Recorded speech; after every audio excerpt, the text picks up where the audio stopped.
नमस्कार। 1857 में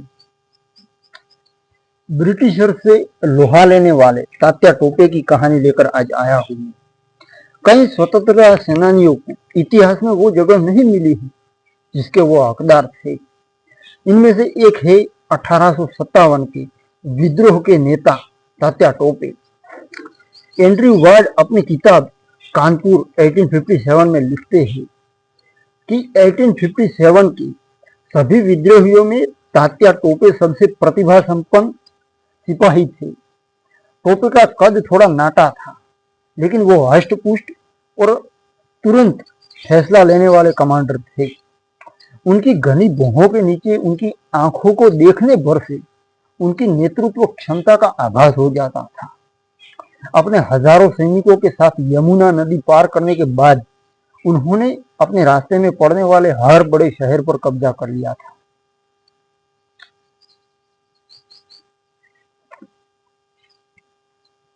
तात्या का जन्म 1814 में अहमदनगर जिले के येवला गांव में हुआ था। शुरू में तो उनका नाम रामचंद्र राव रखा गया था। उनके छोटे भाई गंगाधर उनको तात्या कहकर पुकारते थे। आगे चलकर उनका यही नाम विख्यात हो गया। बचपन से ही वो तलवार लेकर निकल पड़ते और अपने आप तलवार चलाने का अभ्यास किया करते। एक अंग्रेज लेखक ने उन्हें गैरीबाल्डी की उपमा दी, तो मराठी लेखकों ने उन्हें शिवाजी की परंपरा का अंतिम सेनानी माना। 1857 में लड़ाई के दौरान बिठूर में नाना साहब के दरबार में उनके तात्या टोपे, ज्वाला प्रसाद और अजीमुल्ला खान के बीच लंबी मीटिंग चला करती।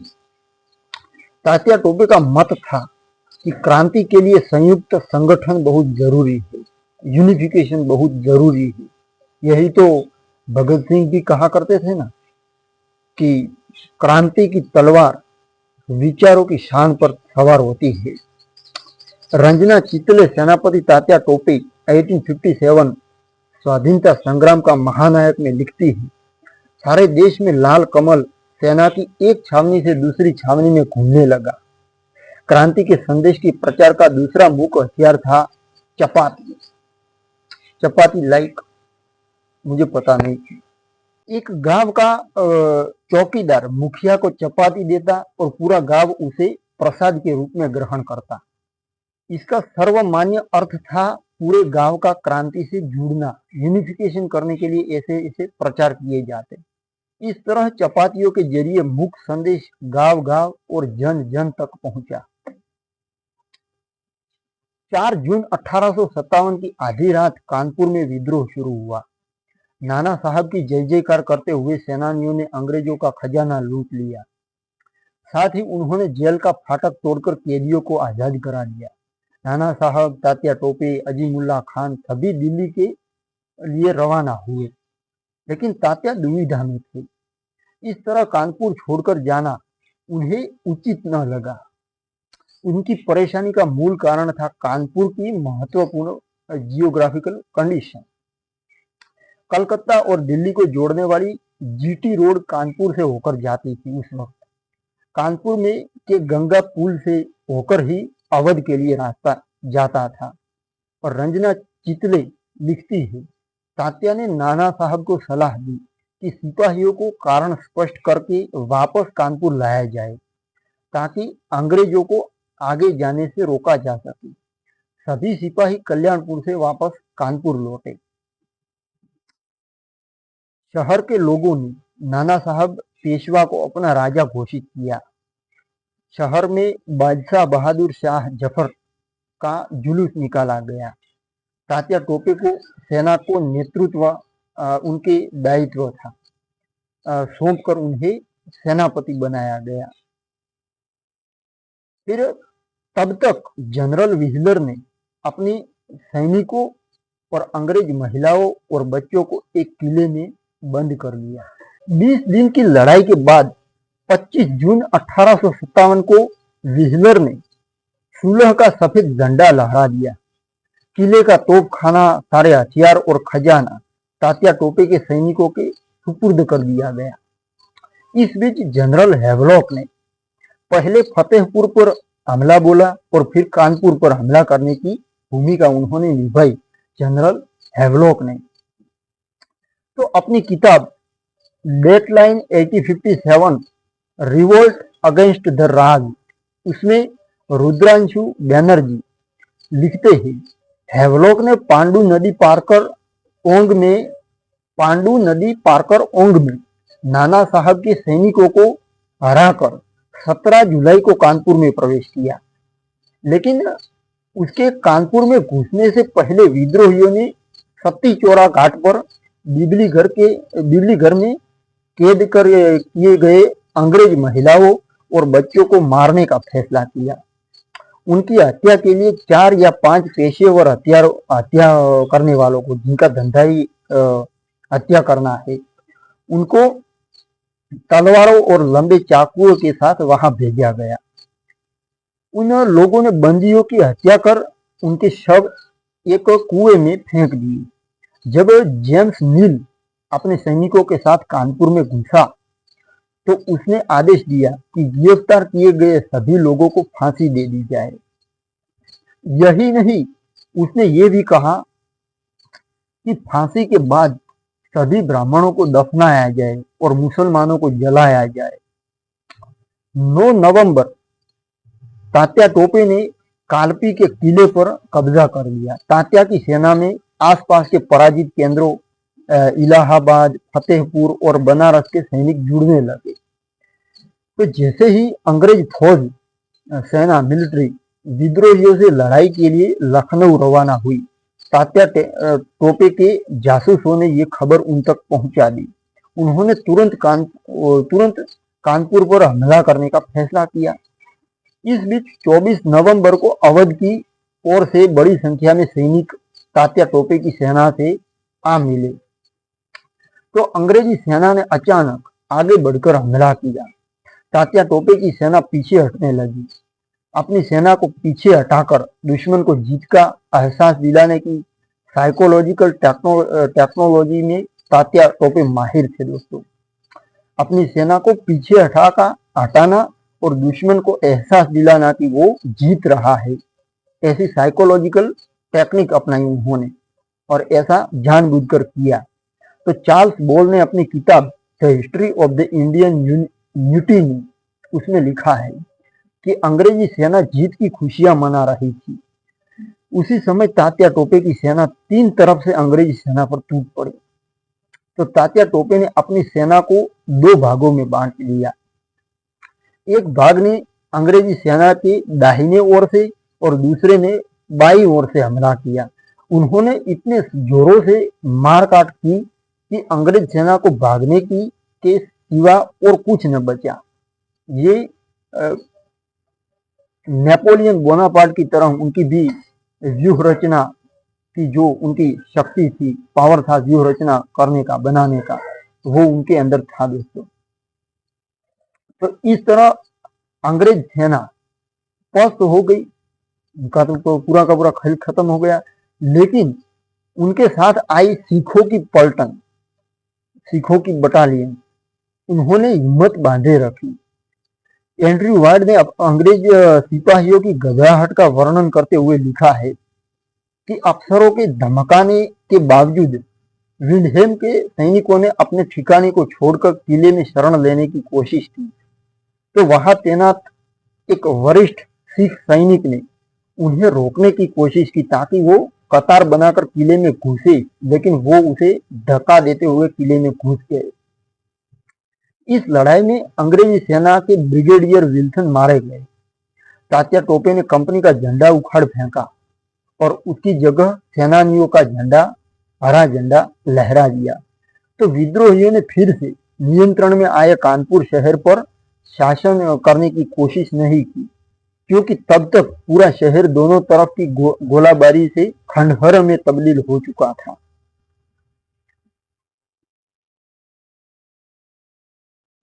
अब कानपुर में तात्या टोपे की जीत की खबर सुनते ही जनरल कैंपबेल, उन्होंने लखनऊ की जिम्मेवारी जनरल आर्ट्रम को सौंपी और 3000 सैनिकों के साथ कानपुर की तरफ बढ़ चला। अब कैंपबेल ने गंगा तट के विद्रोहियों पर गोले बरसाने शुरू कर दिए। तो विद्रोहियों ने जवाबी गोले दागे, लेकिन अंग्रेजी सेना का वार तेज था, जिससे उनका गंगा पार करने का रास्ता साफ हो गया। कैंपबेल की सेना ने कानपुर में प्रवेश किया। तात्या टोपे के पास पीछे हटने के सिवा कोई रास्ता नहीं था। उन्होंने वहां से बिठूर का रुख किया। उन्होंने हिम्मत नहीं हारी। इस बीच उन्हें खबर मिली कि झांसी पर अंग्रेजों ने हमला बोल दिया है। वो तुरंत ही रानी लक्ष्मीबाई की सहायता के लिए चल पड़े। तो कर्नल ब्रूस नेल्सन ने अपनी किताब हिस्ट्री ऑफ इंडियन म्यूटिनी में लिखा है, 1857 से 1858 के बीच जो हुआ उसमें उन्होंने हिस्ट्री वाइज उल्लेख किया है। तो उसमें लिखा है उन्होंने कि जनरल ह्यू रोज नाम का व्यक्ति, उन्होंने देखा कि रानी की सहायता के लिए 20,000 सैनिक पहुंच चुके थे, जिनका नेतृत्व एक ऐसा शख्स कर रहा था जो 2 बार कानपुर में अंग्रेजों को हरा चुका था और उत्साह से भरा हुआ था। तो रोज ने झांसी के किले के घेरे से अपनी सेना कम कर दी और अपनी पूरी ताकत तात्या से लड़ाई में लगा दी। आखिरकार तात्या की सेना को मैदान छोड़ना पड़ा।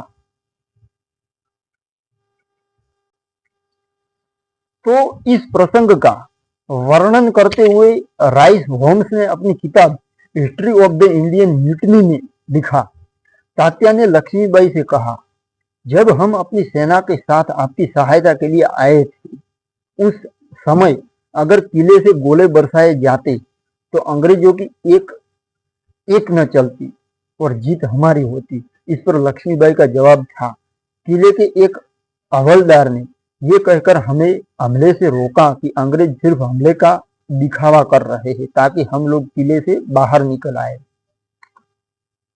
आगे जब इसके बाद राव साहब, तात्या टोपे, रानी लक्ष्मीबाई और बांदा के नवाब अपनी सेना के साथ ग्वालियर की तरफ बढ़े, तो 31 मई 1858 को ग्वालियर के किले पर पेशवा का झंडा फहरा दिया गया। ग्वालियर के राजा जयाजी राव सिंधिया भागकर आगरा चले गए और कानपुर, झांसी और कालपी की लगातार पराजय के बाद ग्वालियर विजय से तात्या टोपे के मन की पीड़ा कुछ कम हुई।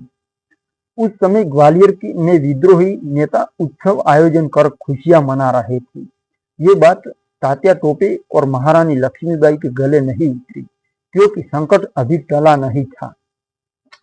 इसी तरह 16 जून 1858 को ह्यू रोज मुरीद पहुंचा। रोज के अंग्रेज घुड़सवारों ने तात्या टोपे की सेना पर पीछे से हमला बोला। यहाँ पर ह्यू रोज ने फिर एक चाल चली। उस ऑफिसर ने, सेना का लीडरशिप जो था, ह्यू रोज नाम का व्यक्ति, उसने। तो रंजना चितले लिखती है कि रोज ने जयाजी राव सिंधिया और उनके सरदारों को अग्रिम पंक्ति में खड़ा कर दिया, लाइन में, पंक्ति मतलब लाइन में, ताकि ग्वालियर की प्रजा अपने राजा पर वार न कर सके। और हुआ भी यही। तात्या टोपे की तमाम कोशिशों के बावजूद ग्वालियर की सेना ने अंत तक अग्रिम पंक्ति पर वार नहीं किया, क्योंकि अग्रिम पंक्ति में ग्वालियर के महाराजा जयाजी राव सिंधिया थे। इसी तरह दोस्तों, इसके बाद तात्या टोपे ने मालवा की तरफ बढ़ने की योजना बनाई। उनके पीछे 6 अंग्रेज अफसर, एक Frederick Robert, Holmes, Park, Mitchell, James Hope और विलियम लॉकहार्ट उनके पीछे लग गए। कर्नल नेल्सन ने लिखा कि उन दिनों तात्या टोपे जिस रफ्तार से बढ़ रहे थे, उसका औसत 60 मील रोजाना से कम नहीं पड़ता था। तात्या टोपे महान युद्ध नेता और बहुत ही विप्लवकारी प्रवृत्ति के थे।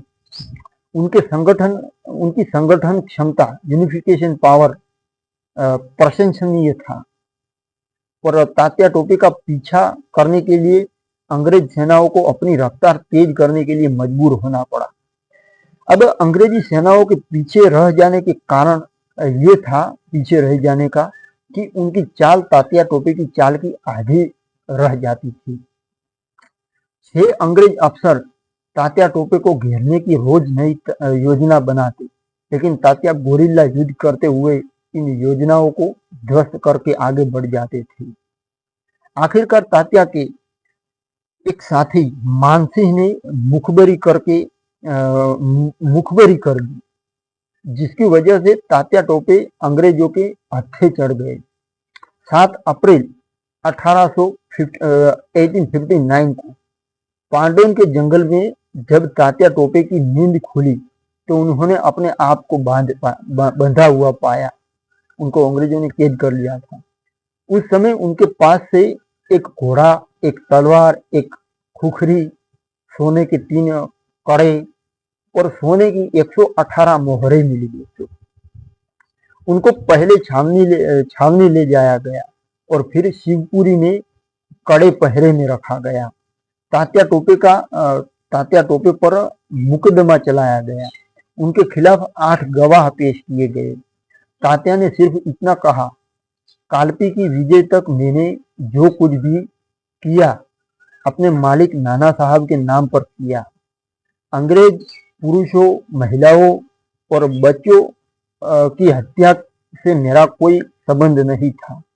मैंने कभी किसी को फांसी पर लटकाए जाने का हुक्म नहीं दिया था। तो इस बयान को मुंशी गंगादीन ने हिंदी में लिखा और लेफ्टिनेंट गिब्बन ने उसका अंग्रेजी में अनुवाद किया। लिखित बयान पर तात्या टोपे ने मराठी भाषा की मोड़ी लिपि में हस्ताक्षर किए। तात्या टोपे कामदार नाना साहब बहादुर।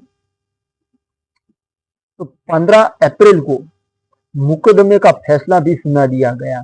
फैसले में कहा गया कि 18 अप्रैल 1859 को तात्या टोपे को फांसी पर चढ़ा दिया जाएगा। 2 दिनों तक उन्हें शिवपुरी के किले में कड़े पहरे में रखा गया। रंजना चितले लिखती है, 18 अप्रैल की शाम 7 बजे तात्या टोपे को फांसी के मैदान में ले जाया गया। मैदान लोगों से खचाखच भरा था। मेजर मीड ने भीड़ के सामने तात्या टोपे पर लगे आरोपों को पढ़ा और फिर जज का आदेश सुनाया। ये काम जानबूझकर भीड़ के सामने किया गया ताकि लोग आतंकित हो जाए। इसी तरह दोस्तों तात्या की एक आजादी के शुरवीर की बेड़िया काटी गई। वो उत्साहपूर्वक फांसी के तख्ते तक पहुंचने वाली सीढ़ियां पर चढ़े उत्साह के साथ, भगत सिंह की तरह। शायद भगत सिंह ने भी इन्हीं से प्रेरित होकर खुशी खुशी फांसी पर चढ़ गए थे। तो उन्होंने खुद फांसी के फंदे में अपनी गर्दन डाली, तख्ता खींचा गया और कुछ ही पलों में आजादी की लड़ाई के महान नायक उसका शरीर निर्जीव हो गया और उनका देहांत हुआ दोस्तों। शहीद हुए मंगल पांडे, तात्या टोपे, कैसे कैसे दोस्तों शुरवीर, जिन्होंने देश के लिए अपनी जान दांव पर लगा दी। तो ये थी दोस्तों तात्या टोपे की कहानी, जिसके बारे में कई मूवीज, तो कई बार सीरीज, वेब सीरीज, सीरियल भी आया करती थी। और महारानी लक्ष्मीबाई की हम देखा करते थे बचपन में, हम भी। तो ये थी दोस्तों तात्या टोपे की कहानी। आज के कंटेंट में मैंने आपको समझाया। मुझे आई होप आपको पता चला होगा कुछ भी, और थोड़ी इंस्पिरेशन भी मिली होगी। इंस्पिरेशन यानी प्रेरित भी हुए होगे देश के लिए, शहीद होने के लिए नहीं, देश के लिए कुछ करने के लिए। बस यही, आपका बहुत बहुत धन्यवाद दोस्तों।